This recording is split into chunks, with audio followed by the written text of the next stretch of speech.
이번 여름 휴가로 저희들이 옐로스톤을 갔다 왔습니다.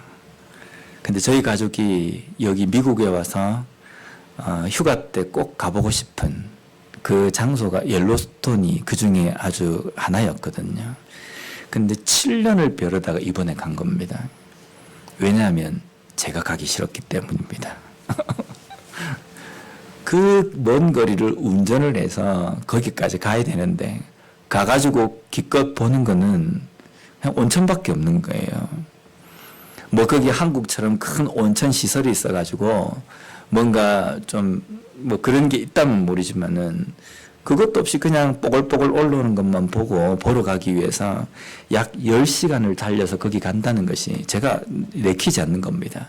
그러나 어느 가정이든지 다 똑같이 여행지를 선정하는 것은 남자의 권한에 있지 않습니다. 아내와 아이들이 원하는 것에 정해지면요. 야, 정했다. 숙소 잡아라. 그럼 잡아야 되는 겁니다. 운전해라. 하면 되는 겁니다. 뭐 어떤 때는 제가 여행지에 가서 쌍코피까지 흘린 적도 있습니다. 운전만 해가지고요. 이번에도 가려고 하니까 이게 덴버 중앙에 오면 이 미국 전 지역으로 가기가 용이할 줄 알았어요. 왜냐면 중심이니까. 북쪽으로도 갈 수 있고 남쪽으로 갈 수 있고 이렇게 생각했는데 거리가 더 멀어진 거예요. 그러니까 제가 주장하려고 하는 장소가 없는 겁니다.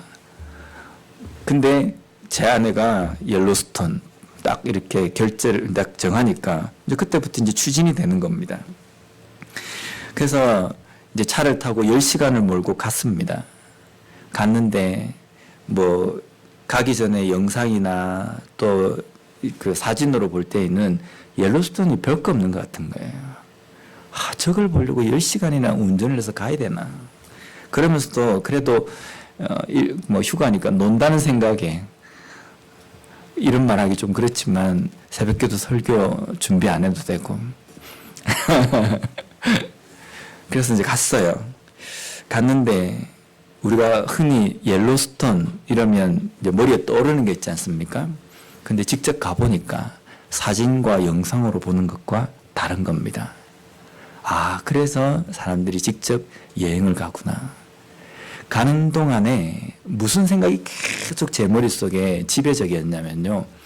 어떻게 사람들은 이런 걸 보면서 이 세상이 진화가 되었다라고 주장할 수 있을까? 차를 타고 가는데 그 옆쪽으로 펼쳐진 그 자연 경관이 지금까지 미국에 와서 본 것과 다른 겁니다. 또 옐로스톤 공원에 들어가면 우리가 이제 옐로스톤이라면 거기서 보려고 하는 기대하는 것들이 있습니다. 뭐 큰 들소 바이슨도 있고 그 곰도 있고 그리고 이렇게 그 무지갯빛이 나는 온천 간헐천도 있는데요. 저희들이 차 가는데 옆에 바이슨이 3마리가 이렇게 터벅터벅 도로를 걸어갔는데 그 옆에 같이 갔어요. 엄청 큰 겁니다. 제가 그걸 보면서요. 사람을 보면서도 놀란 적도 있지만 그 소를 보면서도 야, 이게 어떻게 그냥 진화로 만들어졌다고 이야기할 수 있는 너무 무책임한 것이다. 만든다고 해도 이렇게 세밀하게 조각도 털을 보면 지저분하긴 한데요. 보니까 생김새도 그렇고 직접 보는 건 처음이거든요. 그래서 하나님의 그 놀라운 그런 섭리가 있구나라는 것을 느꼈습니다. 곰은 만나려고 했는데 곰은 못 만났습니다. 그런데 이것저것 보면서 마지막으로 우리가 기대했던 게 뭐냐면 무지갯빛이 나는 온천이고 또 거기서 간헐천이 있는데 이제 시간이 되면 거기서 뜨거운 물이 확 하고 이렇게 치솟는 겁니다. 이걸 꼭 봐야 된다.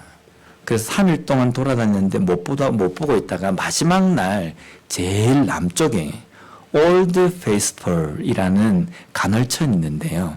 거기서 이제 볼 수 있다라고 해서 정보를 입수하고 거기를 도착을 한 겁니다. 그러니까 간헐천 있고 양쪽으로 이렇게 딱 난간이 딱 만들어져 있고 거기에 의자들이 좀 있습니다. 그러니까 수많은 사람들이 거기에 몰려 있는 거예요. 좋게 한 몇백 명은 되는 것 같아요. 그 사람들이 그 중앙에 온천물이 하늘로 치솟는 것, 그걸 보려고 그게 모여 있는 겁니다. 저희들도 가서 이제 보려고 했는데 이미 사람들이 앞쪽의 자리는 다 차지하고 있었기 때문에 저희들은 이제 멀찍이서 이렇게 보는 겁니다. 근데 보면서 사람들의 뒤통수를 쭉 보면서 제 머릿속에 생각이 난 게 뭐냐면 오늘 이 본문 말씀입니다. 베데스다에 있었던 그 성경 말씀의 내용이 머릿속에 싹 그려지는 겁니다. 아, 베데스다에 있었던 그 광경이 이것과 똑같았겠구나. 수많은 사람들이 그거 하나 보기 위해서 몰려 있는 것. 베데스다에는 구경이나 여행을 위해서 온 것은 아니지만 자신의 인생의 치명적이고 심각한 문제를 해결하기 위해서 자신에게 있는 심각한 그 질병이 낫기 위해서 물이 치솟는 것을 기다리는 수많은 병자들. 아마 거기에 모여있는 여행객들 이상으로 수많은 사람들이 있었을 겁니다. 아, 이럴 때 물이 치솟는 것을 기다리는 그 병자들의 마음이 생각이 드는 겁니다. 그래서 오늘은 이 본문 말씀 베데스다에 일어났던 이 일을 통해서 하나님의 은혜가 어떤 것인지 우리가 깨닫는 그런 시간이 되었으면 좋겠습니다. 오늘 예수님께서 예루살렘으로 오셨습니다. 1절 말씀을 우리가 함께 읽어보도록 하겠습니다. 시작. 그 후에 유대인의 명절이 되어 예수께서 예루살렘에 올라가시니라. 아멘. 여기 보면 그 후에라는 단어가 나오는데요. 이 그 후에라는 이 뜻은 사장에 일어난 일 후에라는 뜻입니다. 사장에는 무슨 일이 일어났냐면요. 예수님께서 갈릴리에 계실 때에 왕의 신하의 아들이 죽을 병에 걸렸는데 그 죽을 병을 낫게 해주신 기적 이후에라는 뜻입니다. 그 기적 이후에 갈릴리에 있던 예수님께서 예루살렘으로 오셨다라는 이 뜻입니다. 근데 예수님께서 있으셨던 갈릴리와 예루살렘까지의 거리는 약 135마일입니다. 135마일이면 얼마나 먼지 아시죠? 135마일. 100마일의 속도로 차가 달려가지고 1시간 한 15분 정도 돼야 도착하는 곳입니다. 상당히 먼 거리입니다. 당시의 교통수단으로 의하면요. 근데 예수님께서 그 먼 거리를 이동하신 이유에 대해서 오늘 본문에 보면 명절이 되었기 때문이다 라고 이렇게 되어 있습니다. 당시 유대인들은 반드시 명절을 지켜야 합니다. 그 명절 중에 유대인들이 의무적으로 지키는 명절이 뭐냐면 유월절, 오순절, 장막절. 당시에는 무교절, 칠칠절, 초막절 이렇게 이 세 가지 명절은 반드시 남자들이 지켜야 합니다. 그리고 예루살렘을 중심으로 해서 반경 14마일 안에 그 명절 때에 있다고 하면 반드시 예루살렘까지 와야 합니다. 근데 예루살렘을 중심으로 해서 14마일 밖에 있는 남자들은요, 굳이 예루살렘까지 와서 명절을 지킬 필요는 없었던 겁니다. 그런데 예수님께서는 예루살렘에서 135마일이 떨어져 있는 곳에 계셨습니다. 그러면 명절이 되어도 유대인 남자가 예루살렘까지 와서 명절을 지킬 필요가 없는 겁니다. 그런데 예수님께서는 그 135마일의 거리를 이동하셔가지고 예루살렘까지 오신 겁니다. 왜 오셨습니까? 성경에는 명절을 지키기 위해서다라고 이렇게 기록이 되어 있지만 여기에 예수님께서 명절을 지키기 위해서 오신 것도 있지만 중요한 일 한 가지는 뭐냐면요. 오늘 인생의 심각한 문제에 처해 있는 38년 된 병자를 만나기 위해서 오신 겁니다. 예수님께서 오셔야지만이 이 병자는 예수님을 만날 수 있기 때문이라는 겁니다. 예수님께서 가신 예루살렘에는요, 아마 수많은 인파들이 모였을 겁니다. 평소 때는 예루살렘에 없던 사람이지만 유대인의 이 절기, 명절을 지키기 위해서 예루살렘에 수많은 사람들이 오고 그 수많은 사람들이 왔기 때문에 이 명절의 이 그 특수를 노리기 위해서 장사하는 사람들, 이런 상인들, 이런 사람들이 모여가지고 예루살렘은 막 북새통이 일어났을 겁니다. 근데 그 모든 사람들의 그 예루살렘에 있는 목적이 뭡니까? 명절을 지키기 위해서잖아요. 그죠? 근데 유대인들에게 하나님께서 명절을 지키라 라고 명령하신 그 명절에 담겨 있는 중요한 의미가 뭡니까? 메시아, 그리스도를 통한 인간의 구원입니다. 유월절도 그렇고 7절절도 그렇고 초막절도 그렇고 이 절기를 통해서 하나님께서 유대인들에게, 사람들에게 말씀하시고자 원하시는 것이 뭐냐면, 하나님께서 죄 많은 영원한 죽음 가운데 있는 인간을 메시아 그리스도를 통해서, 구원자를 통해서 구원해 줄 것이다 라는 그 예언의 말씀이 이 절기에 포함되어 있는 겁니다. 그런데 아이러니한 일이, 예루살렘에 모이는 수많은 인파들, 그 사람들이 명절의 주인공이신 예수님이 그 예루살렘에 계심에도 불구하고 어느 하나 예수님에게 관심을 가지고 집중하는 사람은 없었다는 겁니다. 그들의 관심은 메시아, 구원자에게 있는 것이 아니라 절기를 지키는 것에 있었다는 겁니다. 우리가 신앙생활 가운데서도 정말 조심하고 우리가 살펴야 되는 것이 뭐냐면, 나의 중심을 어디에 두고 있느냐라는 것이 중요합니다. 우리가 왜 예배를 드리고, 우리가 왜 교회에서 봉사를 하고, 우리가 왜 신앙생활을 하는가, 이 중심이 무엇인지를 제대로 깨달아야 되는 겁니다. 내가 예배를 드리는 것이 중심이 되어버리고, 내가 봉사를 하는 것, 신앙생활을 하는 것, 그것이 최종 목적이 되어서는 안 된다는 겁니다. 그 모든 것의 최종 목적은 하나님, 예수 그리스도인 겁니다. 그런데 이것이 잊어져 버리면요, 내가 예배를 드리는 것에 목숨을 거는 겁니다. 예배를 드리는 것에 정말 중심이 하나님이 있어야 되는데, 하나님은 온데간데 없고 우리의 행위만이 돋보이는 것이 될 때에는 그것은 결코 바른 예배가 될 수 없다는 겁니다.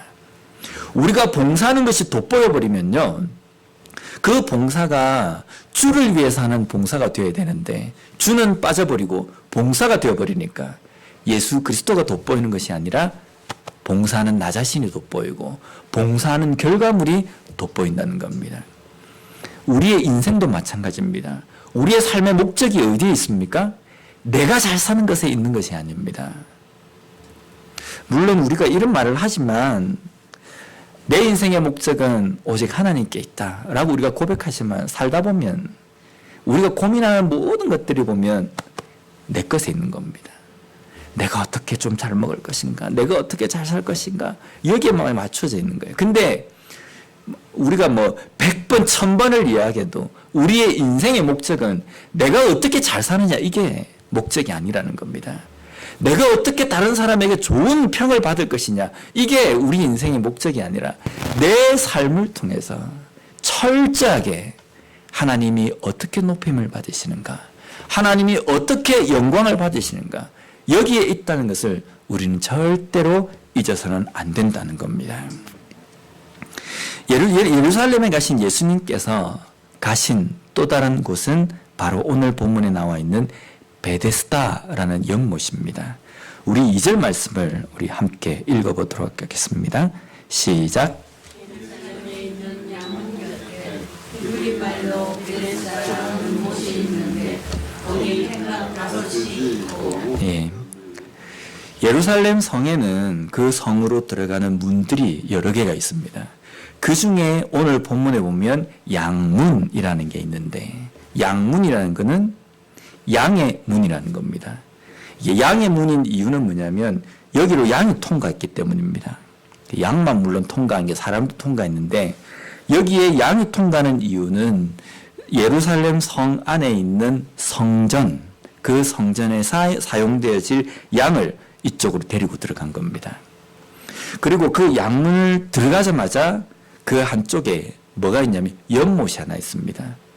그 연못의 용도는 뭐냐면 이 양을 데리고 들어와서 이 양을 이제 하나님께 드려야 되잖아요. 성전에서 드려야 되잖아요. 그래서 그 양을 씻는 못이 바로 이 베데스다 못이라는 겁니다.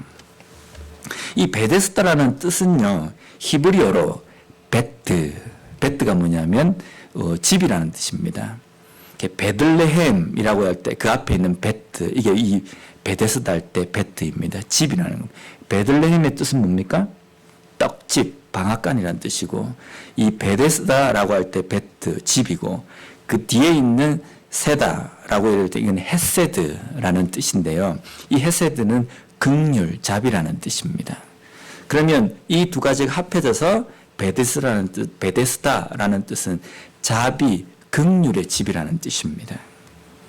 자비, 긍휼이라는 이 연못을 자비의 집이라고 이렇게 이름을 지은 이유는 여기에서 수많은 사람들이 하나님의 자비와 하나님의 긍휼을 구했기 때문이다라고 이렇게 볼 수 있다는 겁니다. 그 연못 주변에는요, 행각 5이 있는데 거기에는 수많은 병자들이 모여 있는 겁니다. 이 병자들이 왜 모여 있습니까? 하나님의 긍휼을 바라고 모인 겁니다. 하나님의 긍휼이 아니고는 나을 수 없는 질병에 있는 사람들. 3절 말씀을 우리가 함께 읽어보겠습니다. 시작. 그 안에 많은 병자, 맹인, 다리 저는 사람, 혈기 마른 사람들이 누워 물의 움직임을 기다리니. 아멘. 우리가 이 병자들을 가만히 보십시오. 많은 병자들이 있는데 맹인, 다리 저는 사람, 혈기 마른 사람. 이 사람들은 요즘 이 의학으로, 현대 의학으로 보면 어느 정도 나을 수 있는 사람이잖아요. 맹인, 요즘은 이 각막 수술을 통해서 시력을 다시 회복하는 경우도 있습니다. 그리고 다리 저는 사람, 혈기 많은 사람, 온몸이 마비가 된 사람, 이런 사람들도 요즘은 치료의 가능성이 어느 정도 있는 사람입니다. 그런데 당시의 의학 수준으로는 이 사람들은요, 중병인 겁니다. 중병이고 나을 가능성이 전혀 없는 사람. 그래서 이 병자들을 쭉 나열한 이유는 그 연못 주변에 모여있는 수많은 병자들은 세상으로부터 버림받고 가능성도 없고 소망도 없고 희망도 없는 사람들이 그 베데스다 연못에 수많은 인파가 모여 있었다라는 것을 우리에게 말씀하고 있다는 겁니다. 자비를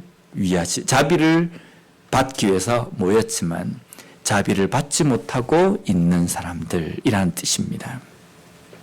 근데 이들이 모여 있는 이유가 무엇이냐면요, 이 못에 전해 내려오는 전설이 있는 겁니다. 어떤 전설이냐면 천사가 갑자기 내려와서 거기에 물을 움직이게 한다는 겁니다.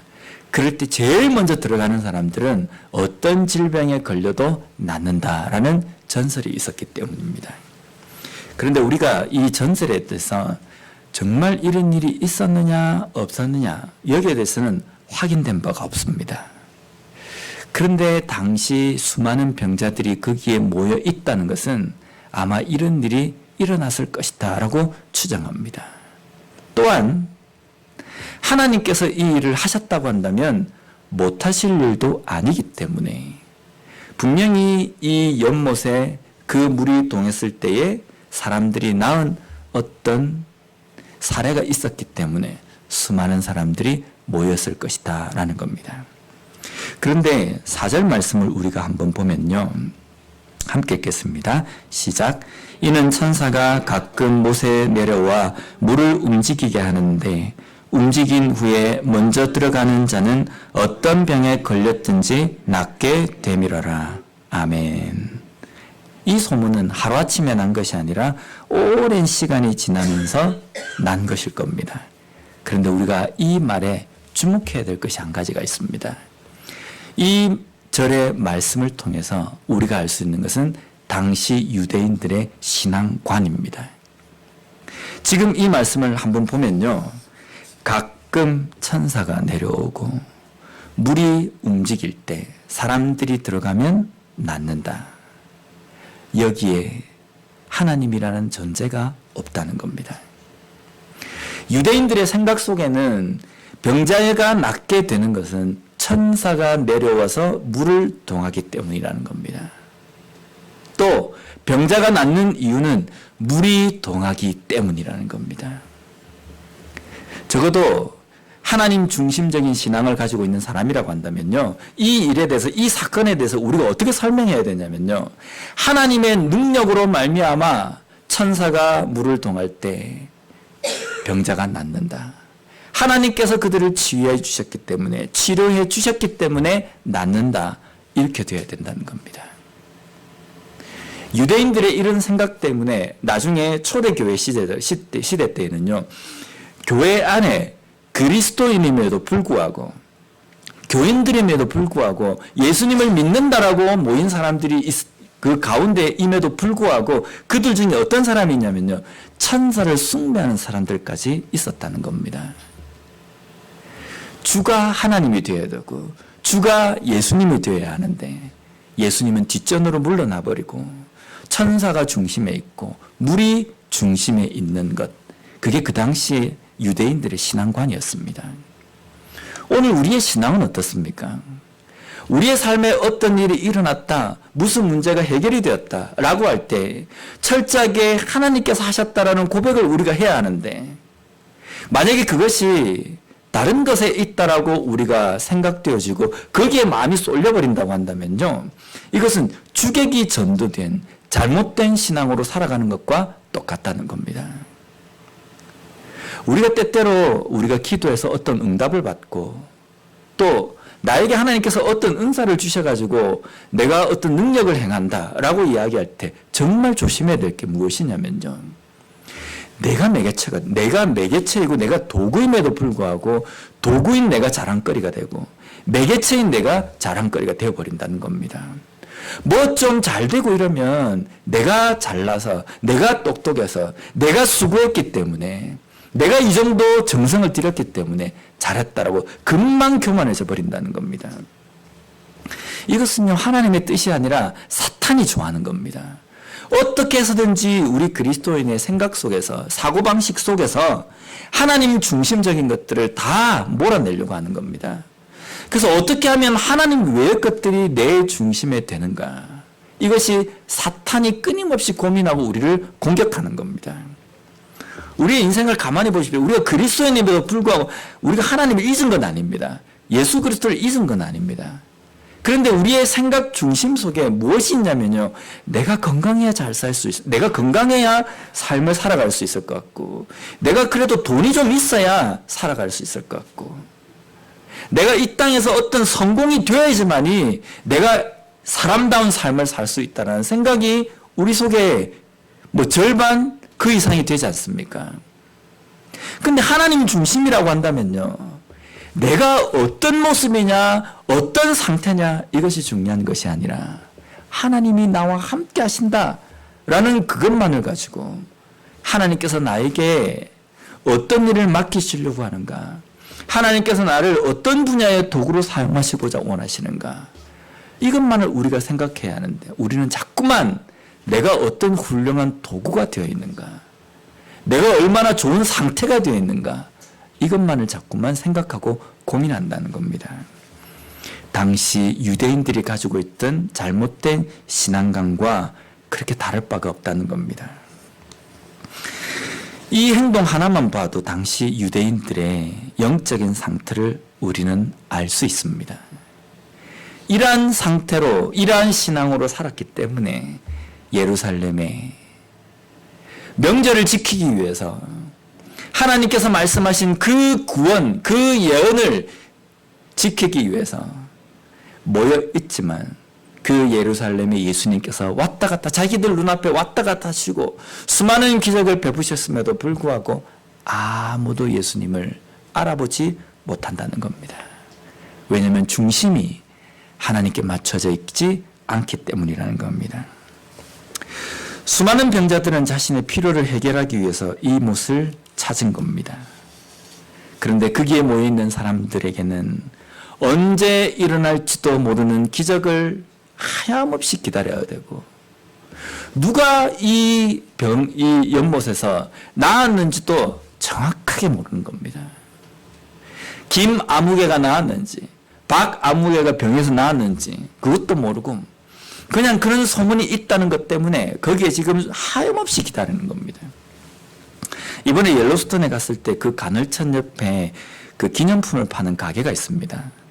그 가게에 들어가면요, 조그만 칠판이 있는데 그 칠판에 다음 물이 솟는 시간이 이렇게 적혀져 있습니다. 우리도 미리 알았으면 많이 안 기다렸을 텐데 거기 보니까 다음 물이 이게 나오는 시간 몇 시 몇 분 그리고 플러스 마이너스 10분 이렇게 적혀 있습니다. 그러니까 그 시간에 적혀 있는 시간에 한 10분 전에 와서 이렇게 있으면 그렇게 많이 안 기다리고도 볼 수 있는 겁니다. 근데 베데스다는 어떻습니까? 언제 물이 동할지도 모르고 실제 그 기적을 통해서 사람이 낫는지 어쩐지도 모르고 하염없이 병자들이 기다리고 있는 겁니다. 그리고 거기에 오해 있는 사람들 중에서는 물이 동할 때 재빠르게 들어갈 수 있는 좋은 스팟은 이미 사람들이 다 차지하고 있고 그 많은 사람들은 그 뒤쪽에 언제 내가 들어가게 될지 내 순서가 올지도 모르는 그 상황을 속에 처해 있다는 겁니다. 여기에 수많은 병자들 중에 예수님은 한 병자에게 다가가셨습니다. 그리고 5절 말씀에 보면 거기 38개 된 병자가 있더라. 38년이 된 병자, 이것은 병이 38년 되었다라는 것만 우리에게 알려주기 위해서 이렇게 된 것이 아니라 6절 말씀과 연결해서 우리가 보면 됩니다. 우리 6절 말씀을 한번 읽어보겠습니다. 시작. 예수께서 그 누운 것을 보시고 병이 벌써 오래된 줄 아시고 이르시되 내가 낫고자 하느냐. 아멘.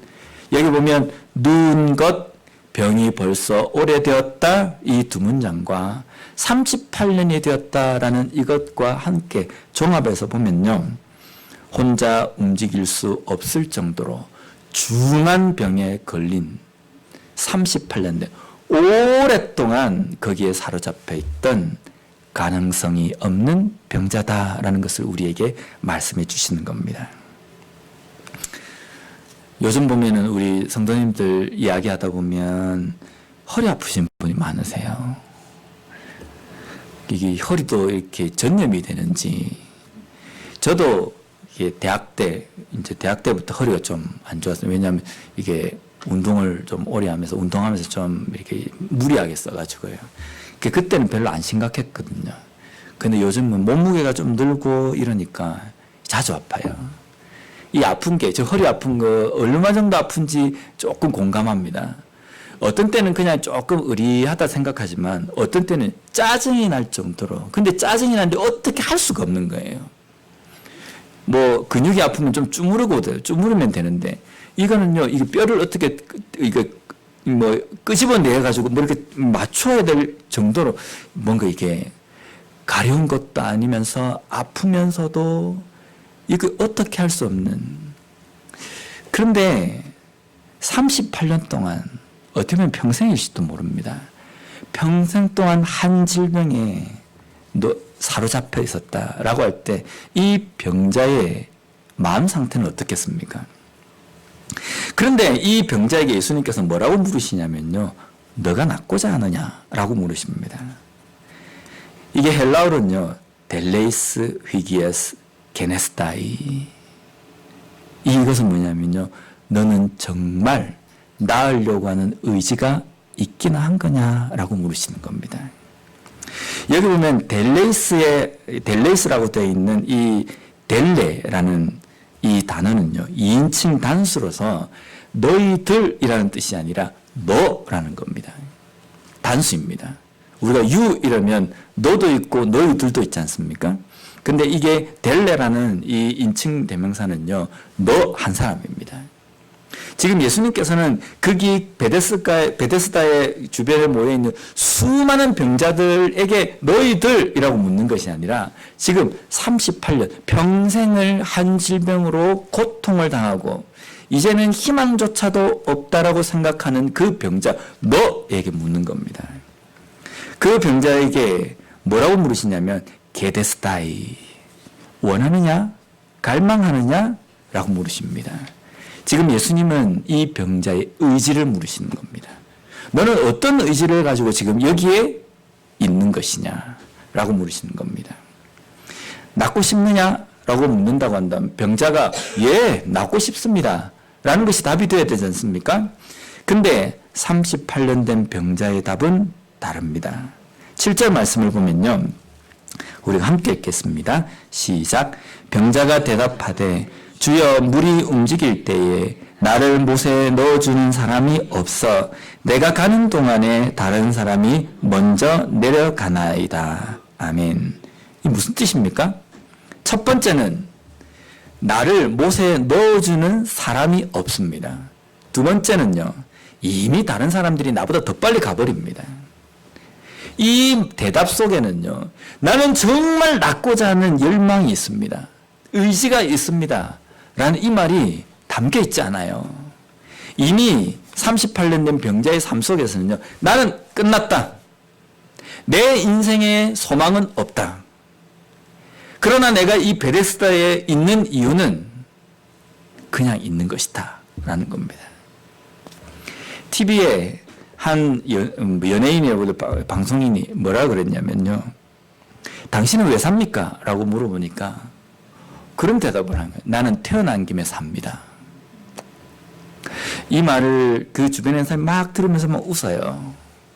태어난 김에 산다. 그러면서 옆에 있는 사람들이 야 그거 참 좋은 말이다 라고 이야기하는데 저는 그거 결코 좋은 말이 아니라고 생각이 듭니다. 우리가 태어난 김에 사는 겁니까? 하나님은 이 세상 천지만물을 만드실 때 길에 보이는 잡초도 아무 의미 없이 만드시지 않으셨다는 겁니다. 날아가는 참새도 그 어떠한 것도 하나님께서 만드실 때에 하나님의 크고 귀하신 목적을 그 존재에 담아두셨다는 겁니다. 그 어떠한 것도 태어난 김에 살아라고 아무렇게나 내던져 놓으신 것은 이 세상에 존재하지 않습니다. 그런데 우리는 이 땅의 삶을 살아가면서 나는 희망이 없다. 나는 가능성이 없다. 이 말을 우리의 입 밖으로 많이 내뱉습니다. 하나님께서는 우리를 결코 희망이 없이 이용 가치가 없이 소용없이 만드시지 않았는데 우리는 그런 말을 한다는 겁니다. 나는 절대로 그렇지 않는데요. 근데 지금 우리의 형편을 한번 보세요. 우리는 별로 그렇게 희망이 없는 것 같다. 소망이 없는 것 같다. 저도 제 자신을 볼 때 그런 말을 참 많이 합니다. 특히 미국 와서 그런 것 같아요. 제가 이 BBS 기간 동안에 저 자신과 싸웠다는 것이 이것 때문입니다. 다른 교회 가보면 번듯한 예배당도 있고 거기에 봉사하시는 수많은 성도님들도 있고 거기에 목회하는 목사님들을 보면 정말 위대해 보이는 겁니다. 그러면서 저 자신을 보면요. 한없이 낮아지는 거예요. 그 목사님보다 뭔가 잘난 것도 없기 때문에 뛰어난 것도 없기 때문에 나에게는 가능성이 없을 것 같다라는 생각이 저 자신을 사로잡는 겁니다. 그러면 다시 돌아서 가지고 하나님께서 나에게 주시는 마음이 이것이 아닌데 라고 해서 다시 저 자신을 치면서 하나님 앞에 회개하고 하나님 저에게 힘 좀 주십시오. 이런 나약한 생각을 하지 않도록 해주십시오. 또 기도하고 또 그러다가 또 다른 교회 가고 또 다른 상황을 보면 내 상황은 아무 가능성이 없는 것 같은 겁니다. 누구와 같으냐면요. 이 38년 된 병자와 똑같은 겁니다. 내가 나와서 여기 있긴 하지만 나에겐 가능성이 없다라는 것이 내 생각 속에 지배적인 것. 38년 된 병자입니다. 분명 그의 삶에서는 이 병에서 낫는 것이 인생의 가장 중요한 일임에도 불구하고 이젠 자기 자신이 그것을 원하는지조차도 제대로 깨닫지 못한다는 겁니다. 그래서 아마 그 병자는 과거에 수많은 시도를 해봤을 겁니다. 어떻게 하면 내가 병에 나을 수 있을 것인가. 그런 노력을 했지만 그 병을 해결할 수 없었다는 겁니다. 그래서 이제는 내가 더 이상 내 삶 속에 희망이라는 것은 없다라고 생각하는 병자에게 예수님께서 오셨습니다. 그리고 그에게 물으십니다. 너가 무엇을 원하느냐? 너가 지금 원하는 것은 무엇이냐라고 물으신다는 겁니다. 오늘 우리에게 예수님께서 찾아오셨습니다. 그리고 우리에게 무엇을 물으십니까? 너가 무엇을 원하느냐? 너가 정말 구원받기를 원하는 것은 맞느냐라고 물으신다는 겁니다. 그 예수님의 질문에 우리는 어떤 대답을 하는지 아십니까? 불평, 불만을 이야기합니다. 그 누구도 나를 도와주는 사람도 없습니다. 내가 뭔가를 해보려고 할 때 나보다 더 잘난 사람들이 성공을 더 해버립니다. 하나님께서 우리에게 물으세요. 너가 정말 필요한 것이 무엇이냐고 물을 때 우리는 주변 탓, 세상 탓만 하고 있다는 겁니다. 정말 내가 원하는 것, 갈망하는 것, 그것을 하나님 앞에 이야기해야 하는데 우리는 그 원하는 것을 깨닫지 못하고 남 탓만 하는 겁니다. 그리고 또 무슨 이야기를 하냐면 구원을 받기를 원하냐라고 이야기할 때 질문에 나는 돈을 원합니다. 나는 명예를 원합니다. 나는 건강을 원합니다. 나는 성공을 원합니다. 이러한 동문서답만 하고 있다는 겁니다. 병자와 같이 불쌍한 인생이 바로 우리들입니다. 우리의 삶입니다. 그런데 동문서답하고 소망도 없다고 생각하고 가능성이 없다고 생각하고 구제불능인 그 병자에게 예수님께서 찾아오셨습니다. 병자가 예수님을 찾아간 것이 아니라 예수님께서 이 병자, 꼼짝도 못하고 있는 이 자에게 찾아오셨다는 겁니다. 그리고 어떻게 하십니까? 8절 말씀을 우리가 한번 보겠습니다. 8절 말씀을 보면요. 우리 함께 읽겠습니다. 시작. 예수께서 이르시되 일어나 내 자리를 들고 걸어가라 하시니 아멘. 병자가 예수님을 찾아간 것이 아니라 예수님께서 병자를 찾아오셨습니다. 왜 예수님께서 병자를 찾아오셨습니까?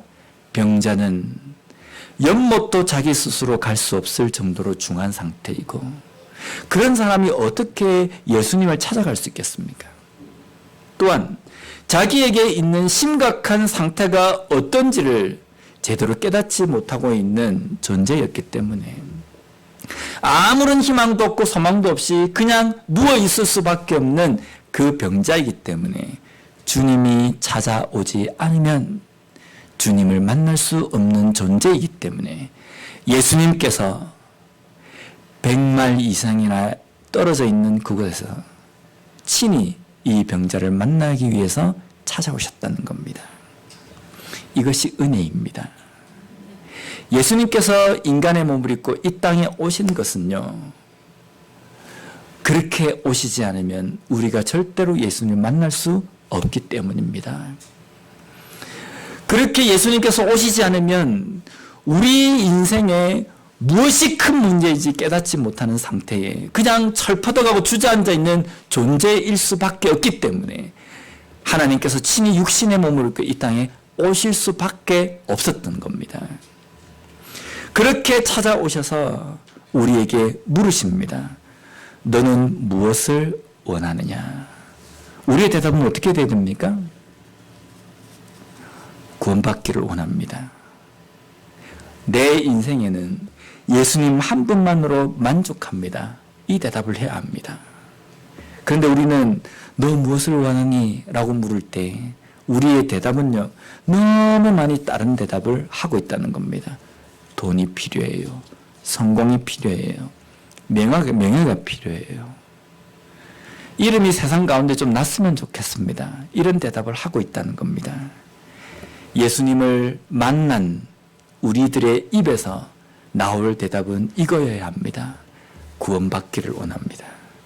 예수님 한 분만으로 내 인생은 만족합니다. 예수님만 나와 함께 계신다고 한다면 내 인생에서 더 필요한 것은 없습니다. 이 고백이 우리의 삶에서 일어나야 된다는 겁니다. 이 고백을 하면 예수님께서 우리에게 말씀하십니다. 내가 그 병에서 노임을 받았다. 너의 침상을 들고 일어나 걸어가라. 이 병자가 어떻게 됩니까? 그 침상을 들고 일어나서 걷습니다. 그 다음에 어떻게 됩니까?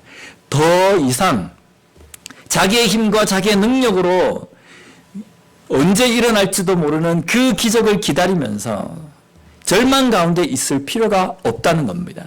이제는 그의 발을 통해서 자기가 가고 싶은 곳도 갈 수 있고 자기가 하고 싶은 일도 할 수 있다는 겁니다. 왜 그렇게 될 수 있습니까? 주님을 만났기 때문입니다. 주님이 그의 인생 가운데 함께 하심을 그가 믿고 예수 그리스도를 영접했기 때문에 이제는 그의 삶에서 자기가 갈망하고 자기가 원하는 것들을 할 수 있다는 겁니다. 가능성 없는 내 인생 가운데 찾아오신 예수님, 그리고 나를 구원해 주신 예수님, 그 예수님을 온전히 만나고 그 예수님을 믿고 내 인생의 주인으로서 받아들이는 순간 우리의 삶에서는요, 내가 그토록 갈망하고 그토록 원하던 것들을 하나님께서는 하실 수 있도록 도와주신다는 겁니다. 그런데 우리의 삶에서 그게 일어나지 않는 것은 주님이 내 인생 가운데 함께 하시는 것을 갈망하기보다는 내가 하고 싶은 것, 내가 하려고 하는 것, 그것에만 집중하고 있기 때문입니다. 다시 한번 내 인생의 중심에 주님을 모시고 주님 한 분만으로 내 인생의 모든 문제는 다 됐습니다. 비록 내가 못 먹고 비록 내가 내 삶이 어렵다 할지라도 주님만 나와 함께 계신다면, 예수님만 나와 함께 하신다고 한다면 내가 어떤 어려운 처지와 어떤 멸시와 어떤 천대와 어떤 어려움 가운데 있다 할지라도 나는 만족합니다 라는 그 고백을 함으로 말미암아 내 인생 가운데 함께 하시는 그 주님이 우리를 어떻게 변화시키시고 어떠한 길 가운데 인도하실지를 경험하는 우리와 우리 교회가 되었으면 좋겠습니다. 기도하겠습니다.